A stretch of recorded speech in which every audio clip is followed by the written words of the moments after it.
Oke, Assalamualaikum warahmatullahi wabarakatuh, teman-teman kelas PIAUD semester 3 yang hari ini pada mata kuliah teori perkembangan AUD khususnya kognitif ya. Ada beberapa teori-teori kognitif dari beberapa tokoh yang akan dijelaskan pada materi kali ini. Oleh karena itu, mari kita simak bersama. Oke, sebelumnya mungkin kita sudah tidak asing dengan nama-nama di bawah ini tentang teori perkembangan kognitif AUD pada mata kuliah dasar-dasar pendidikan AUD ya. Ada Levi Vygotsky, Jean Piaget, Jerome Bruner, sama David Ausubel. Nah, jadi kita akan menjelaskan sedikit tentang masing-masing pada teori-teori tersebut. Oke, yang pertama kita belajar tentang Lev Vygotsky, yakni beliau lahir di kota Orsha pada 17 November 1896 yang berasal dari Rusia. Nah, beliau ini dikenal atas kontribusinya dalam teori perkembangan anak.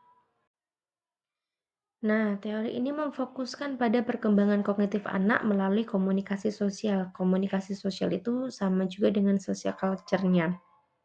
Jadi perkembangan anak itu dalam bentuk memori, mengingat, penalaran, atensi, matematik, tapi melalui lingkungan belajar yang ada di sekitar. Biasanya itu berhitung, menggunakan manik-manik, atau jika tidak bisa menggunakan bantuan dengan komputer. Nah, pada teori Lev Vygotsky ini ada beberapa konsep tentang teori beliau. Nah, ini yang akan kita bahas. Nah, teman-teman juga mungkin tidak asing dengan ZPD, scaffolding yang paling sering dibahas pada dasar-dasar pendidikan AUD. Jadi konsep teori Vygotsky ini ada 4 sebenarnya. Yang pertama yang lebih banyak diketahui adalah ZPD-nya sama scaffolding-nya. Nah, ini ada ketambahan tentang bahasa dan social culture karena tadi yang menekankan pada komunikasi sosial maupun social culture. Oke, ZPD ini atau konsep zona perkembangan proksimal, tuh misalnya ya, tugas yang diberikan guru itu lebih sulit dari kemampuan anak. Misal, pada kemampuan anak itu hanya bisa berhitung 1 sampai 5, tapi guru memberikannya 1 sampai 10. Nah, tapi anak masih bisa menghitung, masih bisa menyelesaikan, tapi dengan bantuan gitu. Misalnya guru memberikan tugas menghitung buah. Namun anak kesulitan, baru guru akan membantu. Jadi misalnya tadi ada contohnya itu tugasnya 1 yang bisa dikuasai anak hanyalah 1 menghitung 1 sampai 5. Tapi diberikan tugas 1 sampai 10. Nah, ini ketika nanti mungkin dari mulai 6 sampai 10 anak-anak masih bingung. Nah, tapi bisa diselesaikan dengan bantuan guru tadi. Jadi tugasnya guru ini adalah membantu, memahami kembali, gitu, memahamkan kembali.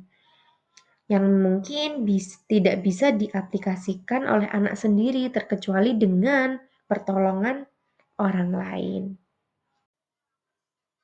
Nah, ini masih ada kaitannya dengan konsep ZPD tadi ya.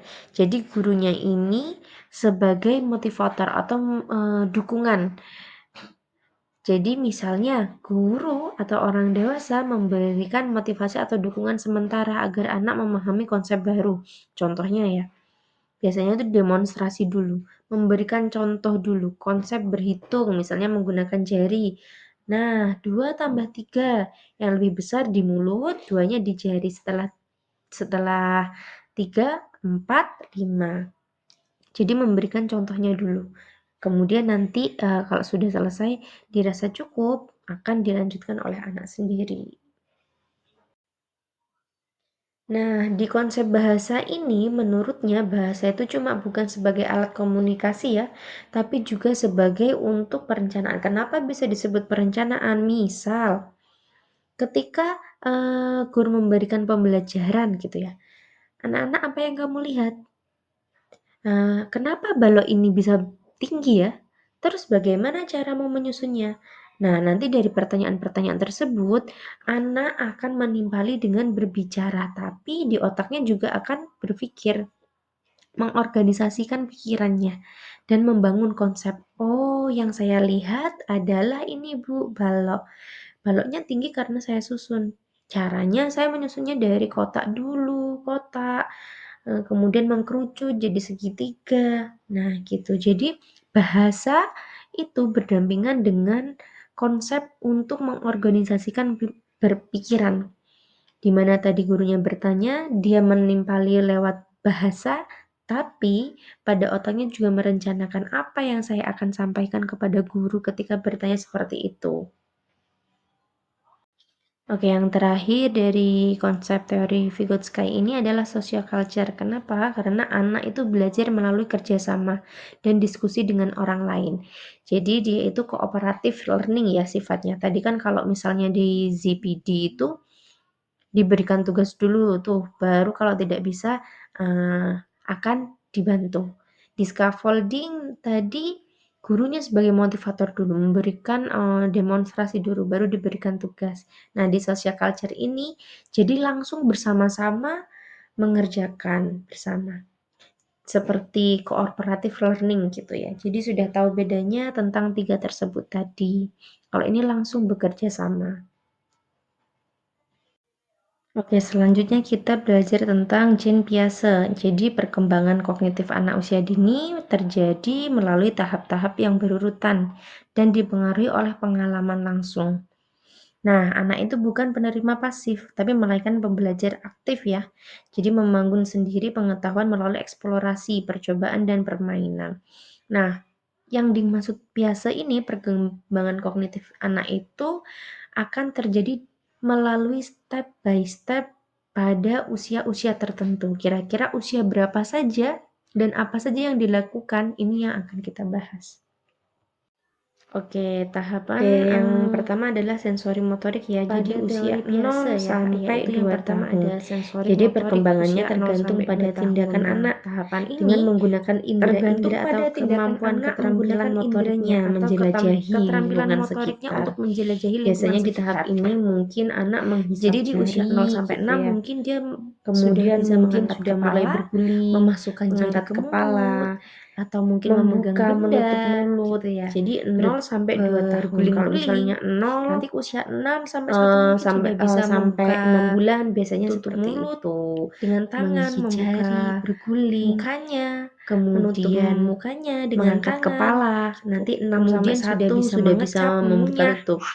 mulut, Juga bisa muka mulai mungkin gitu. sudah Nanti 1 merangkak, sampai 2 sudah usia bisa 1 sampai mulai 2 sudah mulai berjalan, berjalan merangkak dulu, terus pelan-pelan, kemudian terus kemudian berjalan, sudah kemudian mulai jalan berlari Jadi gitu ya. bagaimana Jadi anak itu belajar mengeksplor dari lingkungan lingkungannya sekitarnya. dengan Selanjutnya ada motoriknya gitu. praoperasional Kalau di 2 sampai tahap 7. praoperasional, Nah, anak itu sudah itu bisa 2 sampai menjabarkan 7 ya. dunia melalui Praoperasional kata-kata dan itu anak gambaran-gambaran. bisa merepresentasikan Tingkah lakunya itu melalui menginformasikan adanya peningkatan kata-kata maupun pemikiran simbolis gambar-gambaran melewati yang hubungan informasi dia lihat sensor dan gitu. tindakan Jadi fisik. bisa merepresentasikan Jadi anak dunia-dunia mulai melalui memahami kata dunia atau dengan melalui perkataan dan bayangan-bayangan. gambar-gambar.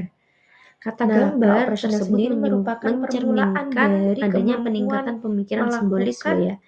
Jadi atau ada hubungan antara sensorik dan merekonstruksi dalam tindakan fisik. pikiran-pikiran ya. Kira-kira Sehingga mau pada tahap ngapain? seperti Oh, ini kira-kira nanti anak akan memulai pemikirannya dengan jadi mempresentasikan, begini warnanya gitu. mempresentasikan apa yang dia Jadi lihat dia akan melalui menyampaikan kata-kata, apa yang dia gambar lihat maupun kepada bayangan. orang lain, tapi bisa Nah, dalam bentuk praoperasional sendiri kata-kata merupakan maupun gambar permulaan atau dari kemampuan untuk bayangan melakukan gitu. kegiatan-kegiatan Begini loh, Ma, menyusun gitu. atau Kemudian di merekonstruksi tahap yang operasional terjadi dalam konkret. pikiran-pikiran Nah, tahap gitu, ini sudah dapat melakukan pemikiran dalam logis ya bentuk tingkah tentang laku ya. beberapa Jadi kalau di kejadian-kejadian yang praoperasional nyata dan ini dapat memisahkan dia sudah bisa berbagai bentuk-bentuk merepresentasikan yang berbeda apa gitu ya. yang dia lihat melalui Nah, biasanya kata, tahapan melalui ini gambar terjadi pada anak maupun usia 7 bayangan. sampai 11 tahun. yaitu dengan ciri-cirinya Oke, itu bisa yang berpikir pertama secara adalah logis sensori yang motorik ya. memadai. Jadi usia 0 sampai Biasanya 2 tahun. anak-anak Jadi itu perkembangannya juga tergantung sudah pada tindakan mulai anak sedikit dengan menggunakan hilang indera-indera atau sifat kemampuan egosentrisnya ya. keterampilan Jadi motoriknya sudah mampu menerima menjelajahi sudut lingkungan pandang sekitar. mengenai suatu hal dari Biasanya di orang tahap ini lain. mungkin anak Gitu. menghisap jari gitu ya. Selanjutnya operasional Kemudian formal. mungkin sudah mulai Nah, anak berguling, ini sudah mengangkat mampu kepala, berpikir secara logis dengan membuka, sempurna ya, menutup mulut, yaitu jadi sudah 0 menuju sampai 2 masa tahun. Kalau remaja misalnya sampai 0 dewasa. Jadi pemikirannya lebih idealistik. sampai 6 bulan Tahapan ini biasanya dimulai seperti itu. sejak anak berusia Menggigit 11 hingga jari, dewasa. berguling, Dilihat dari faktor kemudian biologis, jadi pada mengangkat fase ini kepala. Nanti 6 sampai berada pada 1 sudah fase bisa anak sedang membuka tutup mengalami pubertas, mulut, di muka mana gitu. masa ini Nanti adalah satu masa sampai masa yang 2 sudah bisa mulai terjadinya berjalan, perubahan-perubahan merangkak yang dulu, terus mungkin kemudian berjalan, menandai kemudian masuknya berlari gitu ya. Jadi anak belajar di dari dunia lingkungan dewasa secara sekitarnya. psikologis, kognitif, Selanjutnya ada moral maupun pra-operasional 2 sampai psikososial. 7. Nah, anak itu sudah bisa menjabarkan dunia. Oke, selanjutnya adalah Jerome Bruner. Jadi menurutnya adalah anak-anak itu belajar dari benda konkret ke abstrak. Misalnya teman-teman sudah menunjukkan flashcard angka 4. Jadi angka 4 itu teman-teman menjelaskan caranya adalah miring, tidur, lurus. Nah, setelah itu nanti teman-teman bilang, bayangkan kalau melihat kursi, kira-kira kita akan hafal angka berapa ya? Angka 4. Jadi dari benda konkret dulu baru dia akan membayangkan, oh angka 4 itu mirip seperti kursi. Jadi miring, tidur, lurus gitu. Jadi sudah tahu bendanya dulu, baru dia akan membayangkan seperti apa bentuknya gitu. Dari konkret ke abstrak. Nah, oke, di tahapan ini ada 3 ya, yaitu ada belajar dengan tahapan enaktif, ada ikonik, dan simbolik. Nah, di tahap enaktif ini, anak melakukan kegiatan pembelajaran secara langsung untuk memahami lingkungan sekitarnya tanpa melibatkan imajinasinya. Jadi, misalnya anak itu melakukan secara nyata tanpa melibatkan imajinasi ataupun kata-katanya sehingga anak mampu memahami sesuatu hal itu secara langsung. Biasanya pada tahapan ini juga anak disertai dengan aktivitas-aktivitas atau gerakan-gerakan yang melibatkan anak secara langsung ya. Misalnya menanam. Jadi kan langsung dia menanam. Biasanya ada di sekolah alam tuh kalau misalnya pada tahapan enaktif ini. Jadi langsung pada lingkungan sekitar. Cara menanam ya langsung menanam gitu. Kalau di tahap ikonik ini berbeda. Jadi memahami sesuatu itu melalui gambaran atau visualitas. Jadi tidak secara langsung. Misalnya mungkin belajar melalui sebuah video pembelajaran ya. Jadi anak-anak hanya membayangkan saja atau oh begini gitu. Kalau di tahap simbolik ini, nah, tahapan di mana anak-anak sudah mampu menganalisis maupun menafsirkan kejadian yang dialaminya. Jadi misalnya anak sudah mampu menafsirkan simbol-simbol yang ada ya. Misalnya pada simbol matematika, huruf gitu. Oh, angka 1 simbolnya begini gitu. Nah, tujuan akhir dari beberapa tahapan ini bukan hanya kecerdasan saja, tapi juga bagaimana anak belajar berproses. Sehingga diharapkan capaian pendidikan ini luas, tidak hanya menekankan bagaimana peserta didik mendapatkan nilai, tapi juga menciptakan individu yang mampu mempelajari dengan mudah, memahami pembelajaran melalui tahapan-tahapan tadi. Mungkin langsung pada sekitar, mungkin kita nanti akan membayangkan sehingga di akhir pada tahap simbolik dia akan bisa menganalisis sendiri apa yang dia lihat gitu atau apa yang dia lakukan begitu. Sudah dapat menafsirkan dan menganalisa sendiri apa yang dialaminya. Entah itu secara langsung maupun secara visual. Oke, yang terakhir adalah David Ausubel. Ya, ini menurut beliau ini adalah teori belajar yang bermakna atau meaningful learning. Jadi kayak pendekatan deep learning ini ya salah satunya ya.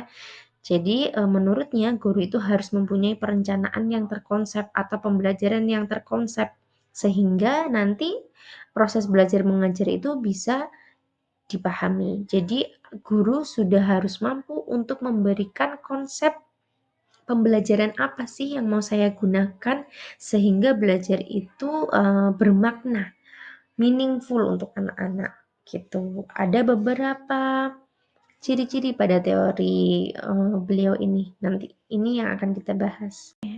Oke, cirinya adalah guru dapat menghubungkan pengetahuan anak dan dengan apa yang akan dipelajari anak. Kira-kira pengetahuan anak itu apa ya yang saat ini pada usia 4 sampai 5 kira-kira yang dipahami? Kayaknya dia masih paham tentang angka 1 sampai 5. Nah, kira-kira sudah paham pengetahuan yang dipunyai anak adalah 4 sampai 5 itu adalah angka 1 sampai 5. Nah, kira-kira untuk mengembangkan pengetahuan tadi, apa ya yang harus dipelajari untuk belajar tentang angka 1 sampai 5? Gitu, yang ciri pertama. Yang kedua, anak memiliki kebebasan apa yang ingin dipelajari. Nah, setiap anak itu kan mempunyai kemampuan sendiri dan kemauan yang berbeda-beda. Jadi konsekuensinya cara belajarnya juga harus berbeda-beda. Nah, di sini guru berperan sebagai seorang yang membantu dalam mengembangkan bakat anak tersebut. Sebenarnya semua anak itu kan memiliki hak untuk ingin belajar atau tidak dan ingin apa yang dipelajari dan apa yang tidak mau dipelajari. Nah, ini biasanya ada tes. Biasanya yang saat ini ramai itu ada tes untuk mengetahui bakat minat atau kesiapan belajar itu dengan media Educaplay tulisannya. Bisa di-searching, tapi itu biasanya masih digunakan untuk anak SD, SMP maupun SMA. Yang TK ini masih jarang nih. Ini perlu diterapkan juga nih biar bisa memudahkan guru kira-kira anak ini cenderung pada kemampuan apa gitu. Yang terakhir adalah kegiatan pembelajaran yang memungkinkan anak untuk menarik pemahaman mereka sendiri gitu. Jadi pembelajaran yang mungkin anak menarik pemahaman mereka sendiri. Tanpa kita menerangkan secara panjang kali lebar, nanti kira-kira pembelajaran konsep yang bagaimana ya agar anak itu sudah oh begini, oh iya gitu.